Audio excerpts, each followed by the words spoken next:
लोग यहाँ पधारे हैं, आप सबके भाव से आज से भागवत की कथा यहाँ प्रारंभ हो रही है, ये हमारा परम सौभाग्य है। मंच पर विराजमान समस्त विप्रवृंद, विराजमान पूजनीय संत वृंद, सब हमारे गंधर्वजन, कथा के यजमान परिवार और आप सभी आगंतुक माताएं, बहनें, भाई, बंधु एवं सभी श्रोताजन, बालक मित्र, सखा, सबको जय श्री कृष्ण, जय श्री कृष्ण, जय सिया राम, जय सिया राम, जय श्रीमन नारायण, जय श्री राम, जय जय श्री राधे। जय जय श्री राम। ठाकुर जी की बड़ी कृपा है, हर दिन ठाकुर जी की सेवा में व्यतीत होता है। परसों कथा राजस्थान के कोटा में विश्राम हुई, कल प्यारे श्रीनाथ जी के मधुर दर्शन हुए, श्रीनाथ जी के ग्वाल के दर्शन, राजभोग का सेवन, और खूब आनंद से ठाकुर जी ने कल अक्षय नवमी इतनी आनंदमयी कर दी हमारी। तो अक्षय नवमी को जो करते हैं उसका अक्षय हो जाता है, उसका अनंत गुना फल प्राप्त होता है। कल प्यारे श्रीनाथ जी ने, श्री गोवर्धन नाथ जी ने ऐसे दर्शन दिए हैं, शायद संपूर्ण आज तक के दर्शनों में ऐसे दर्शन हमको कभी नहीं हुए जैसे कल हुए। सब दर्शनार्थियों के एक समय है जाने का भीतर, उसी समय पर हम भी पहुंचे, लेकिन ठाकुर जी के यश गाने का ये फल हमको मिल गया कि ठाकुर जी थोड़ी हमको प्रायोरिटी दे देते हैं कभी कभी। तो जैसे ही कपाट खुले श्रीनाथ जी के, उससे पूर्व ही सबके दर्शन खुलने से पूर्व जब भीतर या बस दर्शन करते हैं, उसी समय हमको भीतर ले गए। पूरे मंदिर में अकेले हम खड़े श्रीनाथ जी को देख रहे हैं, श्रीनाथ जी के मधुर दर्शन कर रहे हैं। इतना सुख से ठाकुर जी ने दर्शन दिया। कल के दर्शन की तो हम बार बार स्मृति कर रहे हैं हृदय में और बस आनंदित हो रहे हैं। अच्छा, हमारा स्वरूप है कि हम जब भी कहीं मंदिर में दर्शन करने जाते हैं तो ठाकुर जी से मन ही मन बात करते हैं। जैसे लाल जी, अगर मेरे वस्त्रंते न को आपको कछु मैच है गयो तो मान जाऊंगा कि आप मोते राजी हो। लाल जी, अगर आज आपने मुकुट पहनो होगा तो मैं मान जाऊंगा आप राजी हो। लाल जी, अगर आपने आज कोई गुलाब को कछु भी धारण कर रखो होगा, गुलाबी रंग को, तो मैं मान जाऊंगा राजी हो। और फिर ये भी सोच लेते हैं अगर ये नहीं भयो तो समझ जाऊंगा कि मैं कछु गड़बड़ी कर रहा हूं और आप मुझसे नाराज हो। तो जरूरी नहीं हर बार जैसा सोच के जाते हैं वैसा ही मिले, कई बार नहीं मिलता तो फिर संकेत हो भी जाता है कि ठाकुर जी राजी नहीं है, कुछ सुधार करने की आवश्यकता है। तो कल एक पटका पहना था, उसमें काली धारी थी और बीच बीच में थोड़ा मट्टी रंग का, मट्टी रंग और काला रंग, ये दो रंग थे। मतलब मट्टी रंग कैसा होता है, गोल्डन कलर का, और उस पर काली धारी, ऐसा पटका था। तो मैंने विचार किया, मैंने कि हे श्रीनाथ जी, अगर आप मुझसे राजी हो तो आज कछु विशेष दर्शन दो। और मैंने पटका की ओर भी देखो। अच्छा, डर भी लगे कि नहीं मैच भय, तो सोचने में डर भी लगता है। कई बार ऐसा भी होता है कि सोच लेते हैं मन में कि आज ठाकुर जी ऐसा श्रृंगार भयो, ऐसी माला भई, या ऐसा कुछ भयो तो मैं मान लूंगा राजी हूं। फिर जैसे जैसे मंदिर आवे तो मैं नहीं, वो सब नहीं हो तो भी चलेगा, कोई दिक्कत नहीं, आप नाराज हो ये नहीं पता चलना चाहिए हमको।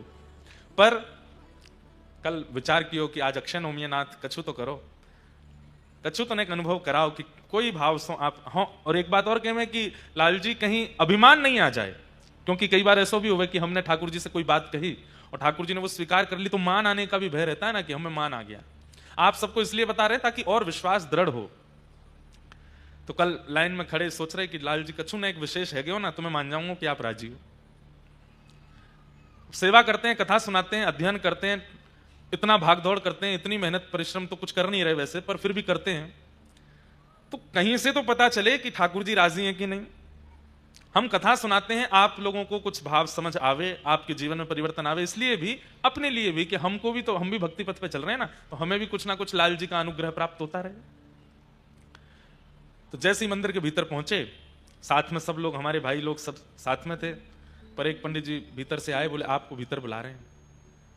भीतर गए तो उत्थापन के दर्शन खुले हैं, सब राग रागनियां गा रहे हैं, पद गा रहे हैं, ठाकुर जी गैया चरा करके लौटे हैं। और उसी समय बोले आप यहाँ खड़े हो जाओ। पूरे मंदिर में कोई नहीं, एकांत, ठाकुर जी, श्री जी बाबा सामने खड़े।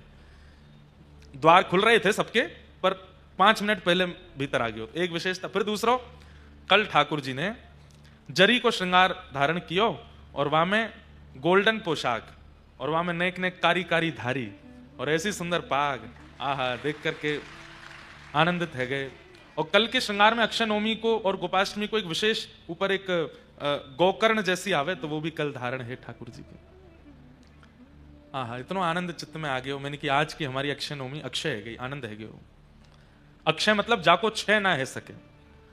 आप अन्य दिनों में पुण्य करते हैं, अन्य दिनों में भजन करते हैं, अन्य दिनों में आप साधन करते हैं, तो आप अगर किसी दिन पाप कर्म कर बैठेंगे तो उस दिन का किया गया पुण्य उस पाप से नष्ट हो जाएगा। लेकिन अक्षय नवमी को किया गया जो भी पुण्य कर्म है, जो भी सत्कर्म है, उसका कोई भी प्रकार का पाप क्षय नहीं कर सकता, इसलिए उसको अक्षय कहते हैं। आज आपने नाम जप किया तो आज कुछ पुण्य प्राप्त हुआ, कल आपने छोटी सी कोई भूल कर दी, कोई पाप कर दिया, तो आज का नाम नष्ट हो जाएगा। आज के द्वारा आज का किया गया जो भी प्रभाव था नाम का, वो शून्य हो जाएगा। लेकिन अक्षय तृतीया, अक्षय नवमी, गोपाष्टमी और कल, वैसे तो आज भी मान रहे हैं, आज भी प्रारंभ हो गई है एकादशी, देव उत्थान एकादशी, पर हम लोग कल मानेंगे। उसके पीछे कोई कारण नहीं है, कई जगह आज है, पर हम आज सफर में थे ना, तो विधिवत रूप से हम अभी तो आए हैं 10-15 मिनट पहले, तो कोई ऐसा कुछ कर नहीं पाए विशेष, तो हमने फिर कल की मानी, क्योंकि कई मंदिरों में कल भी है।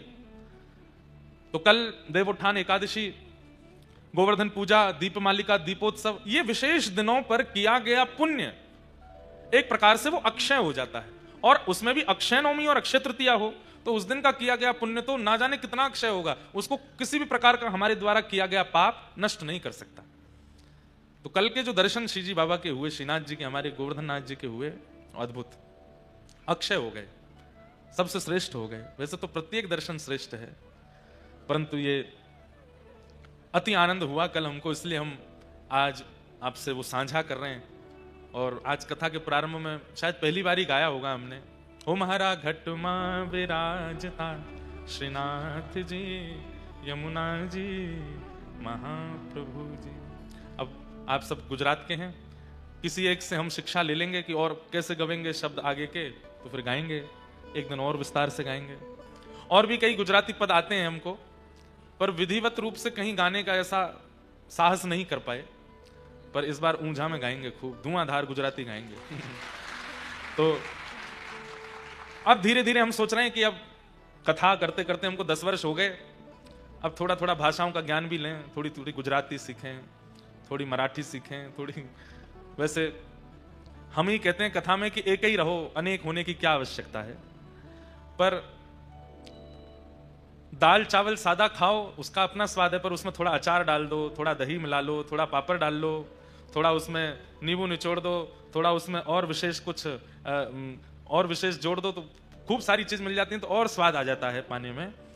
तो ऐसे ही दाल चावल तो हम हैं ही, अब धीरे धीरे थोड़ी गुजरात की मिठास भी जोड़ देंगे, थोड़ी पंजाब का हमारे का चटपटा भी जोड़ देंगे, मराठी महाराष्ट्र का थोड़ा उसमें, महाराष्ट्र में क्या होता है, पूरन पोली जोड़ देंगे, बंगाल के रसगुल्ला जोड़ देंगे, बंगाल के, अच्छा एक बात और, बंगाल का रसगुल्ला नहीं है, रसगुल्ला उड़ीसा का है, बंगाल का तो सौंदेश। तो ऐसे सब जगह जाते हैं कथा करने, तो सब थोड़ी थोड़ी भाषा आ जाए, उनमें थोड़ा कुछ गाएं, कुछ कहें, सुख मिलता है। तो आज से हम ऊंझा में कथा कहने के लिए आए हैं, आप सब लोग एकत्रित हुए हैं। नित्य कथा शाम 7 बजे शुरू हो जाएगी, और हमें जान के बहुत अच्छा लगा कि यहाँ सब लोग भोजन प्रसाद पाके फिर कथा सुनने आते हैं। खाली पेट कथा नहीं सुनते हैं, सब लोग भोजन आदि, डिनर आदि करके आते हैं अपना। अद्भुत कथा है, हमने आज तक कभी ऐसी कथा नहीं करी रात में 7 बजे से 10 बजे तक।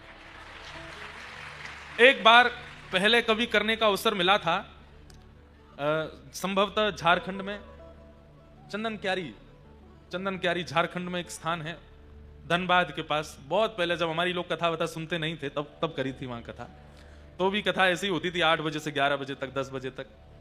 परंतु बहुत दिन बाद हमने तो कहा भैया सुबह करा लो, बोले महाराज जी सुबह आएंगे ही नहीं। मैं क्यों नहीं आएंगे, बोले व्यापार प्यारा है, सुबह पेट पूजा, शाम को आत्मा पूजा। तो मैंने कहा बढ़िया है, तो संभवतः रोज समय यही है। विश्राम दिवस का हो सकता है समय थोड़ा पहले करना पड़े हमें, उसके लिए हम अभी बात करेंगे पूरे परिवार से, सबसे मिलके जुल के जैसी परियोजना बनेगी उस हिसाब से विश्राम दिवस अगर जल्दी करें तो आ जाओगे ना सब लोग? अरे कम हाँ बोल रहे हैं, ज्यादा बोलो। हाँ, सब आ जाएंगे। अगर हम जल्दी करें तो नहीं जल्दी आ जाना, क्योंकि 8 तारीख से हमारी लुधियाना में कथा है, यहाँ से पंजाब पहुंचना है। तो बीच के अगर हमें समय मिल जाएगा तो हम 1-2 काम है हमारे वो निपटा लेंगे, यही समय रहता है हमारे पास। तो बाकी आप सब लोग देखेंगे, अभी कोई निश्चित नहीं है, कल परसों में और देखेंगे। अंतिम दिन की कथा हो सकता है थोड़ी जल्दी करके फिर प्रस्थान करें। नायक परिवार को बहुत बहुत धन्यवाद, उन्होंने ये मधुर कथा का क्रम यहाँ रखा है। और उमिया माता जो कि पटेल समाज की, विशेष पटेल समाज की कुल देवी हैं। और कौन से, खट्टा पटेल कैसे है, कड़वा पटेल तो कर वाह है कि कड़ वाह है, ड़ है ड़, वाह। एक तो गुजरात में भी कहीं कहीं थोड़ा बदला रहता है ना, तो होंगे तो मीठे ही पर कड़वा पटेल। उनकी कुल देवी हैं उमिया माता, उनका चरित्र हमारे पास आया है। तो जो लोग लाइव देख रहे हैं उनको हम सुनाएंगे, पर आज नहीं, कल सुनाएंगे।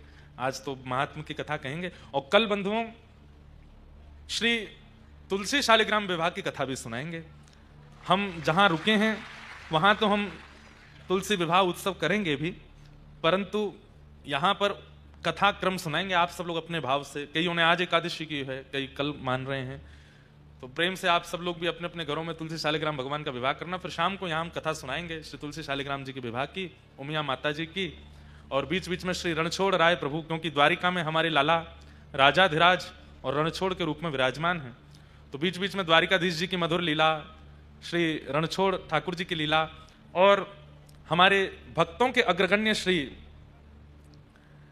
नागर कुल के विशेष प्रभाव से जिन्होंने कहते हैं कि भक्ति को गुजरात में पुनर्जागृत किया, ऐसे श्री हमारे नरसिंह मेहता जी का पावन चरित्र भी बीच बीच में सुनेंगे। आप सब लोगों को पुनः पुनः बहुत बहुत प्रणाम। आइए महात्मा की कथा में हम लोग प्रवेश करते हैं, और फिर इसी बीच में हम चर्चा करते रहेंगे। समय बहुत बढ़िया है, हमारे तो आनंद हो गए, सुबह बढ़िया खेलेंगे कूदेंगे, खाएंगे पिएंगे, मौज करेंगे, आनंद करके शाम को आएंगे कथा सुनाने। हम भी प्रसाद पहले ही पाके आ जाएंगे, तो और अच्छा रहता है ना कि रात्रि थोड़ा लेट, नहीं तो सब जगह लेट हो जाता है भोजन। यहाँ बढ़िया 5-6 बजे प्रसाद पा लिए, फिर कथा करेंगे, जाते ही सो जाएंगे, तो खूब आनंद है। और 1-2 दिन बीच में मिलने का भी क्रम रखेंगे। स्थान सीमित है, हमारे नायक परिवार जी की फैक्ट्री है बढ़िया, वहां पे खूब जगह है, तो लोग बाग भी खूब आ सकते हैं। लाल जी के भी दर्शन वहीं हो जाएंगे। कब होगा वो क्रम कल हम बता देंगे, बाकी तो लाल जी यहाँ पहले ही आके विराजमान हो गए हैं। और ऊंझा में हम तो पहली बार आए, पर हमारे लाल जी पहले आ चुके हैं, नहीं आए अभी तक। एक बार क्रम सुनने में आया था कि गांधी धाम जाते समय आ रहे थे रास्ते में, पर गांधी धाम से थोड़ा ज्यादा उनको स्नेह है, इसलिए सीधे पहुंच जाते हैं, पर अब ऊंझा भी आते रहेंगे। और हमें तो बार बार, मैं तो हमारे साथ केवल भैया, अनुज जी, सब लोग थे। मैं ये सोचा मैंने कि ऊंझा वहां पर लोग बाग रहते हैं, तो बोले हाँ रहते हैं महाराज जी। क्यों? मैंने कि कथा वथा सुनेंगे थोड़ी। मैंने हम कोई ब्रज की बात बताएंगे, ब्रज भाषा बोलेंगे, उनको समझ आएगी। तो बोले आप चलो तो सही महाराज, खूब आनंद होगा। लेकिन यहाँ देख करके हम तो हैरान रह गए, भाई ये तो खूब आनंद है ऊंझा में। तो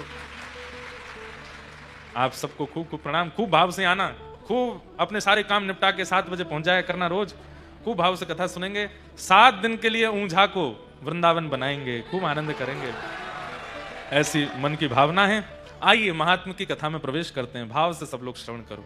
श्री वृंदावन बिहारी लाल की, सच्चिदानंद रूपाय विश्वोत्पत्त्यादि हेतवे तापत्रय विनाशाय श्री कृष्णाय वयं नमः। भगवान के 3 रूप, 3 कर्म और 3 गुणों के बारे में इस श्लोक में बताया गया। आज महात्मा है, भागवत जी का महत्व क्या है, इस विषय पर हम लोग चर्चा करेंगे। बहुत ध्यानपूर्वक सब लोग श्रवण कीजिएगा। भगवान के 3 रूप हैं, सत्य, चैतन्य और आनंद। मैं कभी कभी कथा में कहा करता हूं बंधुओं, नाम जप करने वाला, तिलक स्वरूप नित्य लगाने वाला, कथा श्रवण करने वाला, परिक्रमा करने वाला, ठाकुर जी की नित्य सेवा करने वाला, उसको आध्यात्मिक धार्मिक माना जाता है, वो भगवान का प्रिय माना जाता है। पर कई लोग साधन नहीं कर पाते, कथा नहीं श्रवण कर पाते, ठाकुर जी की इतनी सेवा नहीं कर पाते, वृंदावन नहीं जा पाते, गोवर्धन नहीं जा पाते, कथा भागवत में व्यस्ततम होने के कारण आ भी नहीं पाते। लेकिन ऐसे लोग भी यदि अपना व्यवहार, अपने विचार, अपनी बुद्धि और अपने जीवन में सत्य को स्थान देते हैं, तो उन्हें भी ठाकुर जी उतना ही प्रेम करते हैं जितना प्रेम नाम जापकों से, वृंदावन जाने वालों से, कथा सुनने वालों से करते हैं। कोई व्यक्ति है, आचरण बहुत शुद्ध है, किसी के प्रति छल नहीं करता, कोई कपट की भावना नहीं रखता, बहुत शुद्ध जीवन जीता है, लेकिन ठाकुर जी को मानता तो बहुत है, लेकिन समय के अभाव के कारण या किसी कारण से नहीं आ पाता कथाओं में, नहीं पहुंच पाता वृंदावन, नहीं कर पाता इतनी परिक्रमा, नहीं हो पाती उससे सेवा, लेकिन अपने विचार और व्यवहार को शुद्ध रखता है। तो ऐसा व्यक्ति भी ठाकुर जी को प्रिय लगता है। लेकिन बहुत ध्यान से सुनिएगा, तिलक भी लगाता है, ठाकुर जी की सेवा भी करता है, कथा भी श्रवण करता है, सारे काम वो करता है जो एक भक्त के होते हैं, लेकिन छल भी रखता है, कपट भी रखता है, असत्य संभाषण भी करता है, लोगों के साथ दूषित व्यवहार भी करता है, 2 नंबर के कारोबार आदि भी करता है। ठाकुर जी को वो कहीं ना कहीं ज्यादा अप्रिय लगने लगता है। क्यों? ठाकुर जी कहते हैं तू गलत काम कर, अपना कर, मुझे कोई दिक्कत नहीं, संसार में भांति भांति के लोग हैं, लेकिन फिर ये आडंबर मत करो। तिलक भी लगाना है, वृंदावन भी जाना है, परिक्रमा भी करनी है, सेवा भी करनी है, मतलब सेवा पूजा भी कर रहे हो और फिर दूसरी प्रकार से ये सारे गलत कार्य भी करते हो। ठाकुर जी को वो कहीं ना कहीं बहुत ज्यादा अप्रिय लगते हैं ऐसे लोग, उनसे ठाकुर जी दूर ही रहते हैं। इसलिए प्रयास कीजिए, अगर आप कथा में आते हैं, अगर आप तिलक स्वरूप धारण करते हैं, अगर आप परिक्रमा आदि करते हैं, तो कम से कम आपके विचार, व्यवहार और आपकी मन की स्थिति में भी सत्य विराजमान हो, क्योंकि सत्य भगवान का स्वरूप है। छल कपट नहीं होना चाहिए, किसी के प्रति बैर निंदा आदि नहीं होनी चाहिए। भगवान का स्वरूप, सबसे पहला स्वरूप है सत्य। अपने जीवन में सत्य को स्थान दे दीजिए, आप ठाकुर जी के प्रिय बन जाएंगे। क्यों? क्योंकि आप सत्य संभाषण करते हैं, सत्य को स्थिति में रहते हैं। तो भगवान का पहला स्वरूप क्या है? सत्य। ठाकुर जी का दूसरा स्वरूप है चैतन्य। चैतन्य का अभिप्राय क्या है? जिसको देखो, जिस स्थिति का अनुभव करो, उसमें भगवत दर्शन। इसमें भी ठाकुर जी। विचार कीजिए, आपके ऊपर पंखा है, इसमें भी ठाकुर जी हैं, ये हवा है, इसमें भी ठाकुर जी हैं, जल में भी। हमारे हिंदू वैदिक सनातन धर्म में कई लोग हंसते हैं, बोले बताओ ये तो सबको पूजते हैं। पूजते क्या है? सब जगह हैं ठाकुर जी। नृसिंह बसे प्रति खंबन में, पर काढ़न को प्रहलाद कहां। ठाकुर जी आज भी खंबे में हैं, ठाकुर जी आज भी सर्वांगीण रूप से विराजमान है, पर प्रकट करने वाले प्रहलाद जैसा विश्वास कहां है?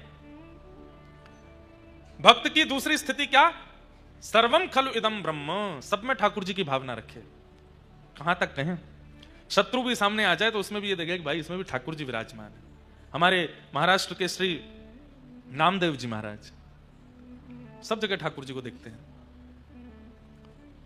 भूत में भी ठाकुर जी, चूहा में भी ठाकुर जी, कुत्ता में भी ठाकुर जी, काले में भी ठाकुर जी, गोरे में भी ठाकुर जी, सब जगह ठाकुर जी। सबको प्रसिद्ध कथा है, पता है कि कुत्ता रोटी लेके भागा तो पीछे घी का डिब्बा लेके भागे। अरे पंडरीनाथ, अरे विठलनाथ, रूखी रोटी मत खाना, घी चुपड़ने दो थोड़ी सी। तो कुत्ते में से ठाकुर जी प्रकट हो गए और प्रकट होकर के बोले, हे नामा, हम तुझे यहां भी दिख गए। तो बोले आप हो नहीं क्या यहाँ पे? आप यहां पर भी तो हो। श्री एकनाथ जी महाराज की प्रसिद्ध कथा आती है, गंगोत्री से गंगा जल लेकर के निकले हैं पैदल। कहां? रामेश्वरम के लिए। कहां गंगोत्री? उत्तर में हिमालय की गोद में, और कहां रामेश्वरम? दक्षिण भारत के बिल्कुल कन्याकुमारी के पास, भारत का अंतिम छोर। इतनी लंबी पैदल यात्रा क्यों कर रहे हैं? कि मैं अपने हाथ से लिया गया गंगोत्री जल स्वयं रामेश्वर भगवान पर डालूंगा। महीनों चलते चलते चलते चलते जब रामेश्वरम पहुंचे, सामने मंदिर दिख रहा है रामेश्वर भगवान का, और उसी समय बस नृत्य करने लगे। मेरी यात्रा पूर्ण हो गई, अब मैं रामेश्वर भगवान पर गंगा जल डालूंगा। तभी समुद्र का तट देखा, और समुद्र के तट पर एक प्यासा गधा, जीभ बाहर निकली हुई है, तड़प रहा है पानी के लिए।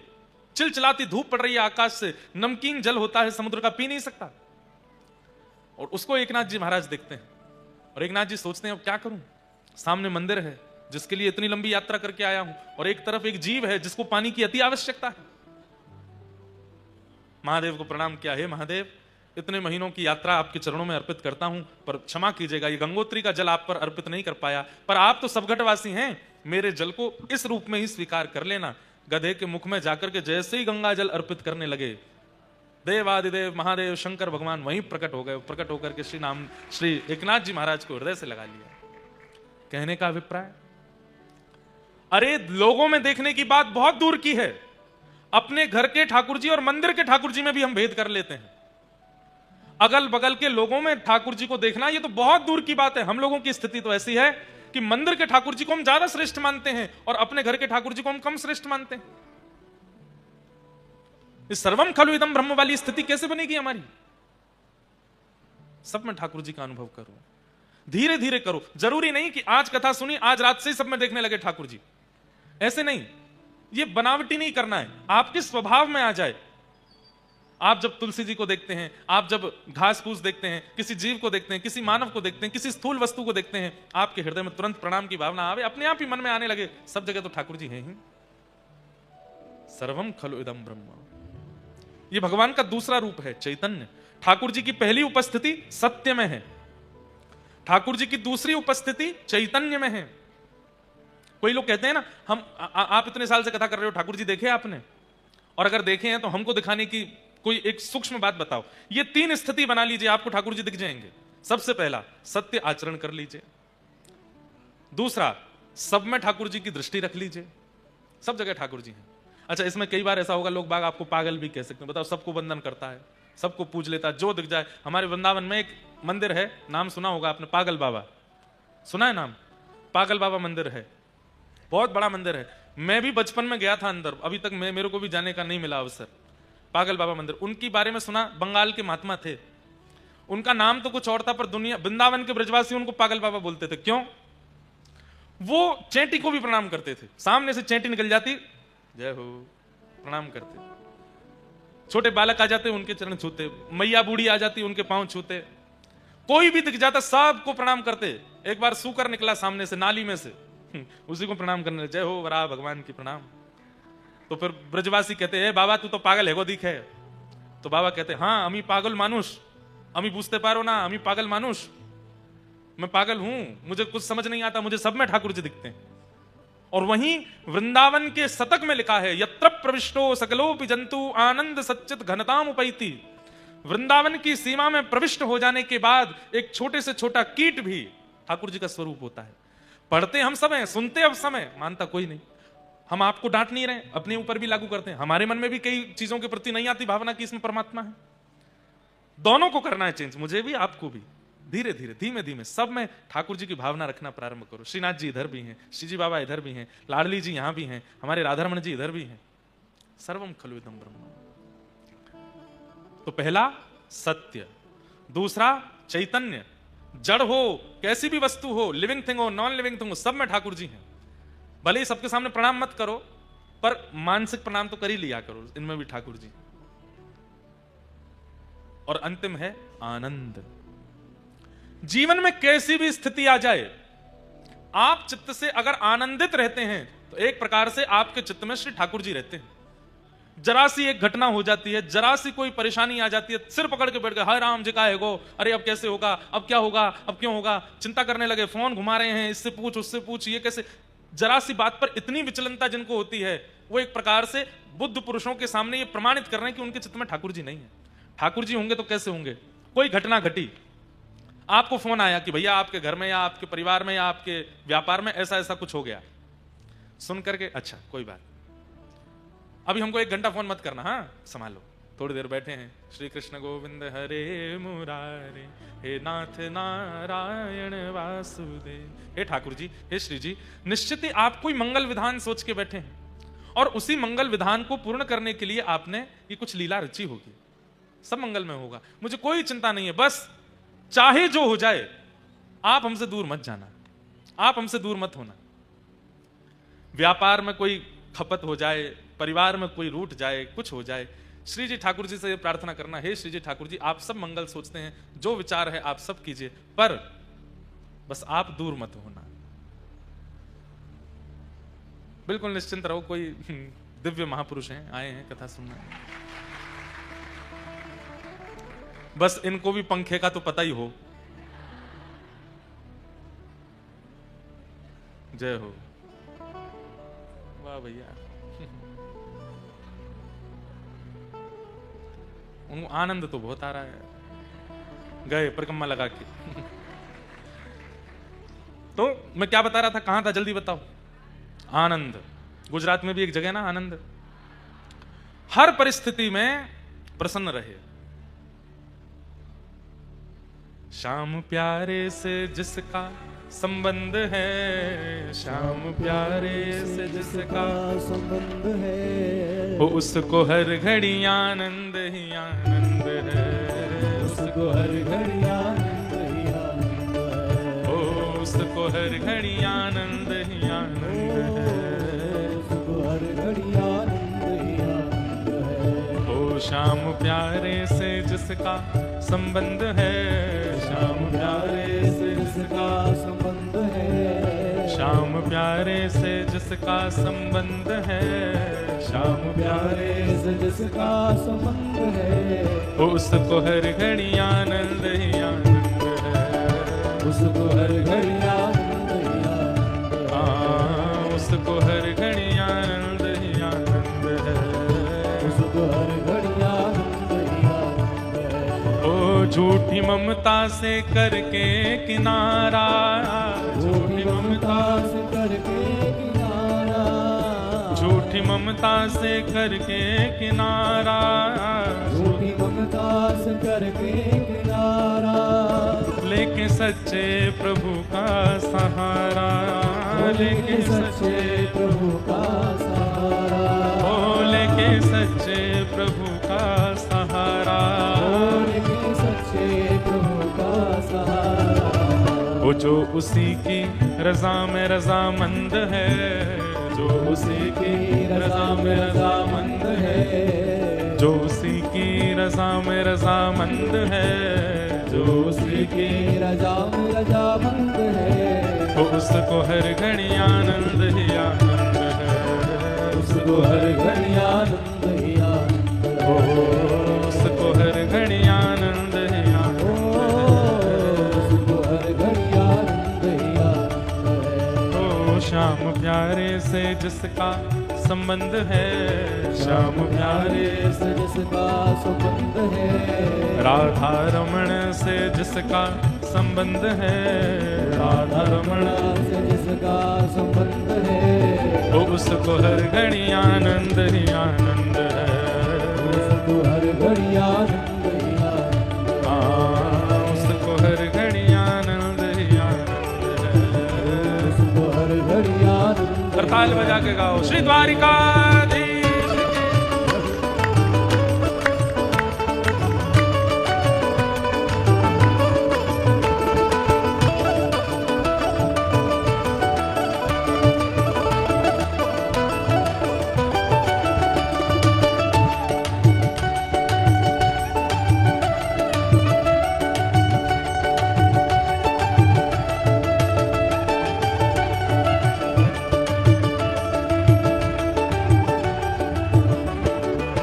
ओ निंदा चुगली ना जिसको सुहावे, निंदा चुगली ना जिसको सुहावे, निंदा चुगली ना जिसको सुहावे, निंदा चुगली न जिसको सुहावे, ओ बुरी रंगत की संगत न भावे, ओ बुरी रंगत की संगत न भावे, हाँ बुरी संगत की रंगत न भावे, बुरी संगत की रंगत। और सबसे बढ़िया बात, जिसके हृदय में बाल मुकुंद है, जिसके हृदय में बाल मुकुंद है, जिसके हृदय में बाल मुकुंद है, जिसके हृदय में बाल मुकुंद है, वो उसको हर घड़ी आनंद ही आनंद है, उसको हर घड़ी आनंद ही आनंद है। हाँ उसको हर घड़ी आनंद ही आनंद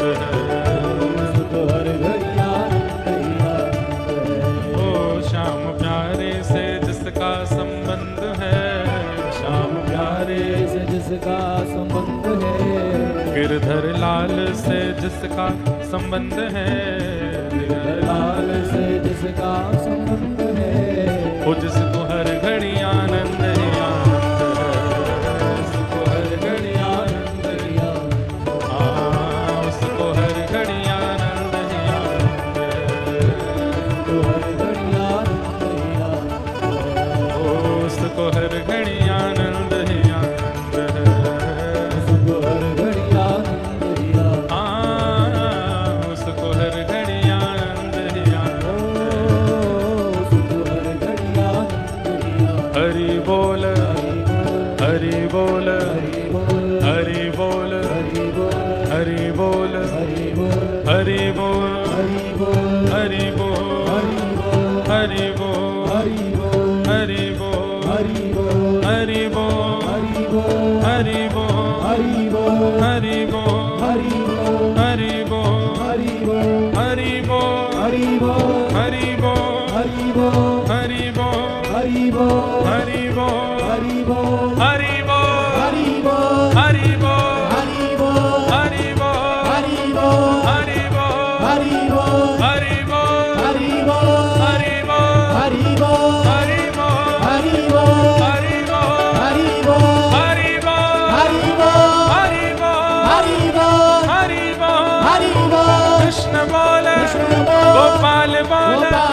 बोल बोल रहे हैं उनको तो प्रणाम है, पर जो नहीं बोल रहे हैं भुजा उठा करके उनसे मैया तेरे पांव पड़ूं एक बार हरि बोल, मैया तेरे पाँव पड़ूं एक बार हरि बोल, हे भैया तेरे पांव पड़ूं एक बार हरि बोल, मैया तेरे पाँव पड़ूं एक बार हरि बोल, मेरे भैया तेरे पांव पड़ूं एक बार हरि बोल। मैया तेरे पाँव पड़ूं एक बार हरि बोल। या मैं एक काम करो, अपने अगल बगल वालों के पांव छू के बोलो एक बार हरि बोल बोल दो भैया। मैया तेरे पांव पड़ूं एक बार हरि बोल, मैया तेरे पाँव पड़ूं एक बार हरि ओ बोल, भैया तेरे पांव पड़ूं एक बार हरि बोल, मैया तेरे पाँव पड़ूं एक बार हरि बोल, हे भैया तेरे पांव पड़ूं एक बार हरि बोल, मैया तेरे पाँव पड़ूं एक बार हरि बोल, मेरे दादा तेरे पांव पड़ूं एक बार हरि बोल, दादा तेरे पाँव पड़ूं एक बार हे हरि बोल, हरि बोल, हरि बोल, हरि बोल, हरि बोल, हरि बोल, हरि बोल, हरि बोल, हरि बोल, हरि बोल, हरि बोल, हरि बोल, हरि हरि बोल, बोल, हरि बोल, हरि बोल, हरि बोल, प्रेम दत्ता निताई बोले बोल हरि हरि बोल, प्रेम दाता निताई बोले बोल हरि हरि बोल, हे प्रेम दत्ता निताई बोले बोल हरि हरि बोल, प्रेम दाता निताई बोले बोल हरि हरि बोल, हे ब्रज को कण कण बोले बोल हरि हरि बोल, ब्रज को कण कण बोले बोल हरि हरि बोल, हे यमुना की लहर बोले बोल हरि हरि बोल, यमुना की लहरें बोले बोल हरि हरि हे बोल, श्री गोवर्धन बोले बोल हरि हरि बोल, श्री गोवर्धन बोले बोल हरि हरि बोल, हे ब्रज के ब्रजवासी बोले बोल हरि हरि बोल, ब्रज के ब्रजवासी बोले बोल हरि हरि हे बोल, ब्रज की सब गैया बोले बोल हरि हरि बोल, ब्रज की सब नैया बोले बोल हरि हरि बोल, हे मोहन की वंशी बोले बोल हरि हरि बोल, मोहन की वंशी बोले बोल हरि हरि बोल, हे हरि हरि हरि हरि हरि बोल हरि बोल, हरि हरि हरि हरि हरि बोल हरि बोल, हे मैया तेरे पांव पड़ूं एक बार हरि बोल, मैया तेरे पाँव पड़ूं एक बार हे हरि हरि बोल हरि बोल हरि बोल, बोल हरि बोल, हे हरि बोल हरि बोल, हरि बोल हरि बोल, मुकुंद माधव हरि हरि बोल, मुकुंद माधव हरि हरि हरि हे मुकुंद माधव हरि हरि बोल, मुकुंद माधव हरि हरि बोल, हे मुकुंद माधव हरि हरि बोल, मुकुंद माधव हरि हरि बोल, हे मुकुंद माधव हरि हरि बोल, मुकुंद माधव हरि हरि बोल, हे मुकुंद माधव हरि हरि बोल, मुकुंद माधव हरि हरि जय बोल, जय श्री राधे जय जय श्री राधे जय जय श्री राधे।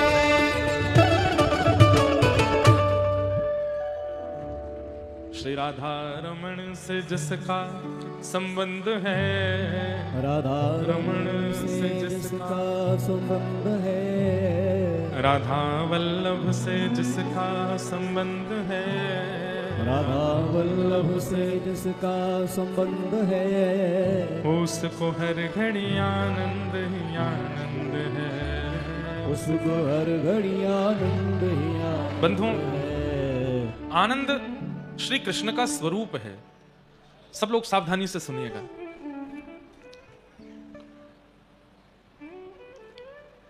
सुख और आनंद में अंतर है। जिस वस्तु का सेवन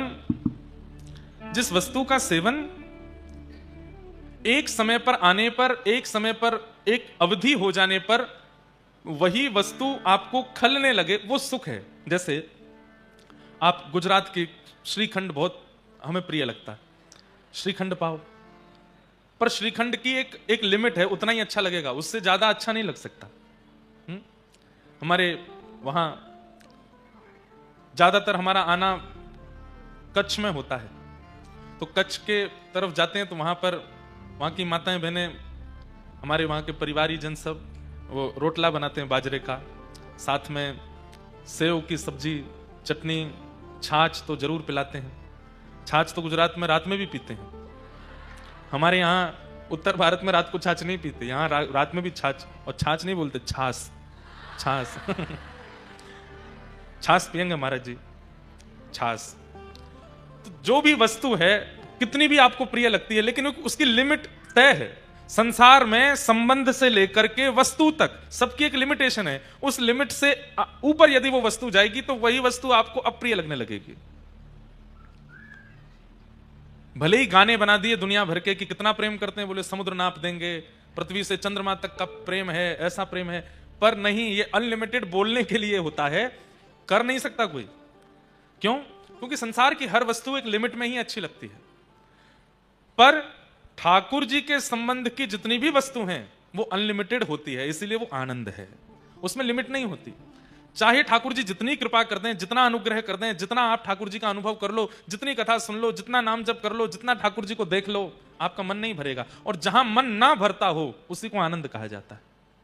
जहां मन भर जाए वो सुख है। ठाकुर जी के संबंध की कोई भी भाव में आनंद नहीं है, सुख है। 7 दिन कम लगेंगे, मास कथा 1 महीने की हो जाए तो भी कम लगेगी, चातुर्मास कथा हो जाए तो भी कम लगेगी, जीवन भर कथा सुन लीजिए तो भी आपको लगेगा। अरे श्री भागवत में पृथु जी महाराज का चरित्र आता है। पृथु जी महाराज भगवान से कहते हैं कि हे नाथ मुझे एक वरदान दे दो। ठाकुर जी बोले क्या चाहिए? बोले मेरे जितने रोए हैं उतने कान प्रकट कर दो। ठाकुर जी बोले 2 कानों से काम नहीं चल रहा है। बोले कि प्रभु आपकी कथा सुनने के लिए बहुत कम पड़ जाते हैं, ऐसी स्थिति कर दो कि रोम रोम से कथा ही सुनता रहूं। ये अनलिमिटेड वाली स्थिति जो आती है, जहां आती है, उसको आनंद कहते हैं। संसार की किसी भी वस्तु में अनलिमिटेड नहीं चल सकता, एक लिमिट है, उससे ज्यादा आप उसका सेवन उपभोग नहीं कर पाओगे। हमारे वृंदावन में श्री राधा वल्लभ लाल जी को जिन्होंने प्रकट किया, ऐसे श्री हितरवंश महाप्रभु, उनके एक परम भक्त थे, उनका नाम था श्री नाहर मल जी। महाप्रभु जी के वृंदावन प्रस्थान के बाद महाप्रभु जी, श्री हितरवंश महाप्रभु देवबंद में विराजते थे, वृंदावन से थोड़ी दूरी पर है। वहां से राधा वल्लभ लाल जी को चित्तावल से लेकर के आप वृंदावन विराज गए, फिर अखंड वृंदावन में ही रहने लगे। तो देववन में जो महाप्रभु जी की शरण में रहते थे उनको बड़ी व्याकुलता होती थी महाप्रभु जी के दर्शन की, और उनमें से एक थे श्री नाहरमल जी। उनके चरित्र में आता है कि नाहरमल जी 32-35 वर्ष तक तो रहे देववन में ही, और वहां केवल व्याकुल हृदय से याद ही करते रहे। क्यों? किसके दर्शन की अभिलाषा? महाप्रभु जी को देखना है। 32 वर्ष की अवस्था में अपना सब कुछ होते हुए भी सब छोड़ छाड़ करके वृंदावन आ गए। पत्नी बच्चे परिवार सबके आगे हाथ जोड़ दिए, बोले कि मैं अब रह नहीं पाऊं। क्यों? बच्चों को देख के तो सबको सुख मिलता है, परिवार को देख के तो सबको सुख मिलता है, पर सजल श्याम घन वरन लीन है, फिर चित अनत न भटक्यो मेरो मन, गिरधर छवि पे अटक्यो। सजल श्याम घन वरण लीन है। अभी कोटा में भी शायद परसों तरसों में ये बात कह रहा था, आपने ठाकुर जी को पकड़ा तो आपका मन व्यापार में भी लगेगा, परिवार में भी लगेगा, पैसा में भी लगेगा, रोटी में भी लगेगा, विदेश घूमने में भी लगेगा, देश घूमने में भी लगेगा, अच्छा पहनने में भी लगेगा। आपने ठाकुर जी को पकड़ा तो और जगह भी मन लगेगा, पर अगर ठाकुर जी ने आपको पकड़ लिया और कहीं मन नहीं लगेगा। फिर वस्त्र वो नहीं पहनोगे जिससे सब रीझे। कुछ भी पहना तो तन ढकना ही है, कैसे भी पहना दो, कुछ भी खवा तो पेट भरना ही है, बस प्रसाद होना चाहिए। कहीं भी ले चलो जाना ही है, बस वहां ठाकुर जी का अनुभव होना चाहिए। ठाकुर जी ने अगर आपको पकड़ लिया तो और कहीं मन नहीं लग सकता, सब जगह से मन हट जाएगा। तो यह भी एक प्रमाण है कि अगर सब जगह मन लग रहा है तो अभी तक ठाकुर जी ने नहीं पकड़ा है। सब जगह आनंद आ रहा है, सब जगह सुख मिल रहा है, सब जगह बढ़िया लगता है। अन्यथा मत समझिएगा, हम अपनी प्राइवेट बात ज्यादा बताते नहीं, पर कई लोगों के मन में विश्वास हो जाए इसलिए बताते हैं। हमको ब्याह शादियों में जाना अच्छा नहीं लगता, पता नहीं क्यों।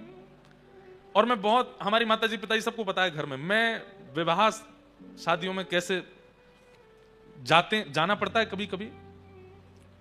मैं तो खुद डरता हूं, खुद के ब्याह में कैसे जाऊंगा। उसमें डर नहीं, मतलब ऐसा लगता है कि जोड़ी तो हमारे प्रिया प्रियतम की ही अच्छी है। अब चाहे जो कितना भी कोई दुल्हा सज धज के आ जाए, कितना भी कोई दुल्हन बढ़िया 2.5-3 किलो मेकअप लगा लाए भाई, बढ़िया ठीक है, मंच पे वो लोग खड़े होते हैं, खूब पटाखे फूटते हैं, सब होता है, पर पता नहीं क्यों ऐसा लगता है कि नहीं, युगल तो हमारे प्रिया प्रियतम ही हैं, उनका ब्याहुला हो, उनका हो।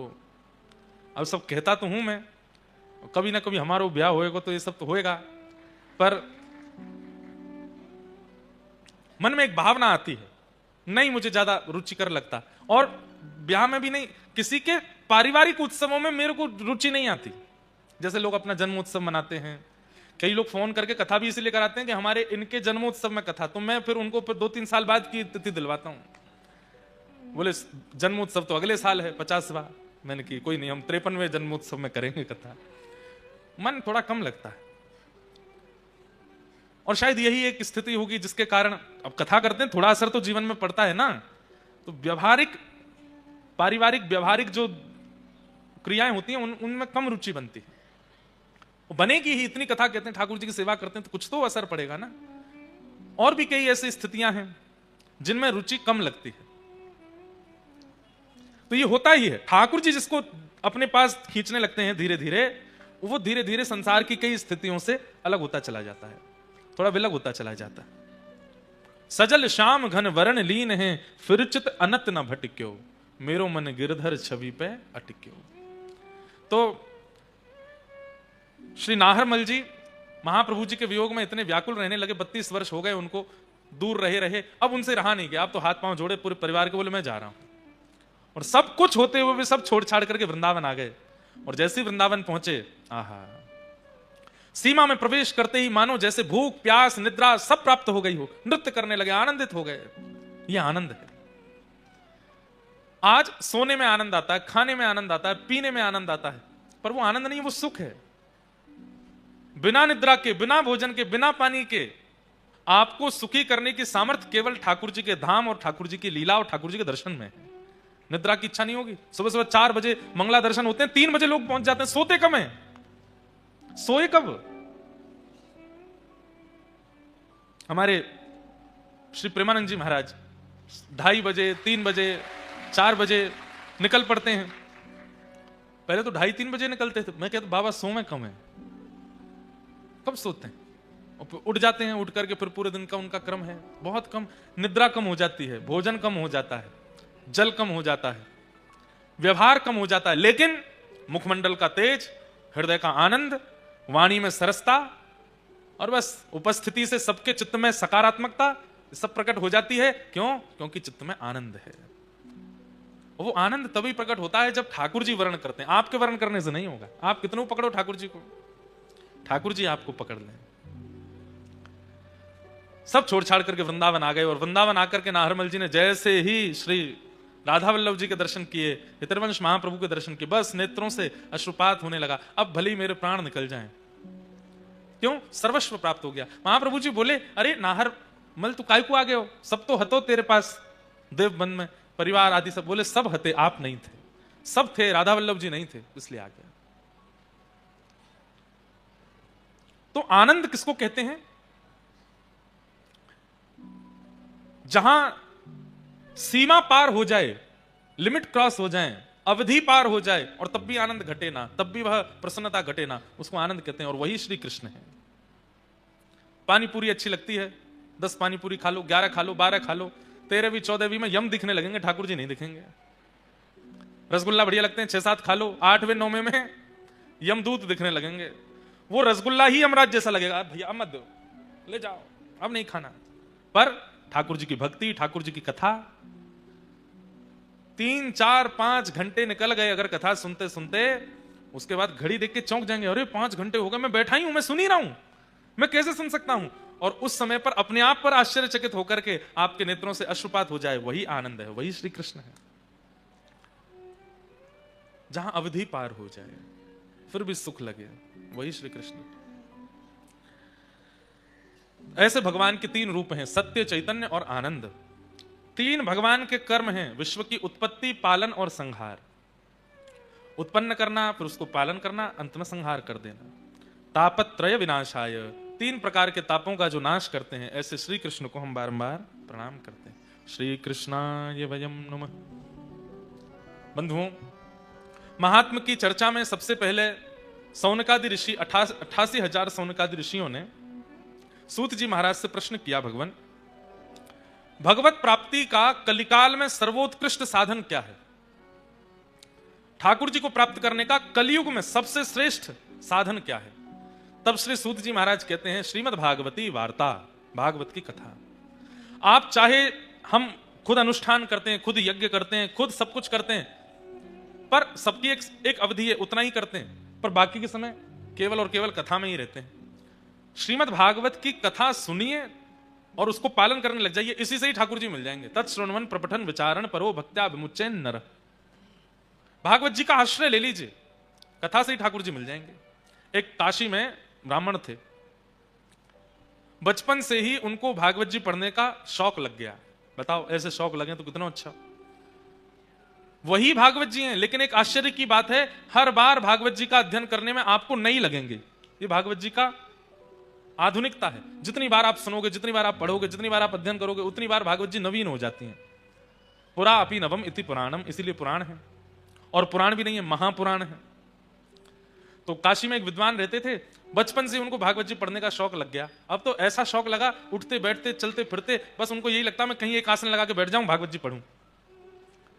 परिवार के बच्चों के साथ खेलने भी जाते तो बच्चे खेलते, वो बैठ के अपने भागवत जी पढ़ते रहते। सब लोग गंगा स्नान के लिए जाते, वो गंगा स्नान करके तुरंत भागवत जी पढ़ने लगते। सब ब्याह में गए, वो पीछे बैठ के भागवत जी पढ़ते रहते। इतना भागवत जी के प्रति आदी हो गए कि कोई और कामकाज उनको भाता नहीं था। घर वालों ने कहा ब्याह करा दो इसका, अपने आप बुद्धि ठिकाने आ जाएगी। कोई काम नहीं करता, धंधा नहीं करता, पूरे दिन ये किताब सी पढ़ता रहता है। किताब नहीं है, साक्षात कृष्ण है भागवत जी। घर वालों ने विवाह करा दिया। विवाह के बाद भी वही बात है ना, ठाकुर जी जिसको पकड़ लें वो कैसे भी नहीं बदलेगा। विवाह के बाद भी भागवत जी को नहीं छोड़ा। रात्रि में नींद खुल जाती है तो उठ के हाथ मुंह धो के आचमन करके भागवत जी पढ़ने लगते हैं। सुबह उठते हैं तो भागवत जी पढ़ते मिलते हैं, दोपहर में तो भागवत जी। पत्नी भी कुछ दिन तो सहती रही, उसको भी लगा ये कुछ करते धरते नहीं। एक दिन पतिदेव से कहा, गृहस्थ आश्रम में आ गए हैं, थोड़ा कुछ कार्य धंधा भी किया कीजिए। देवी हम आपसे एक सत्य बात कहें। बोले क्या? हम और सब कामों में नालायक हैं,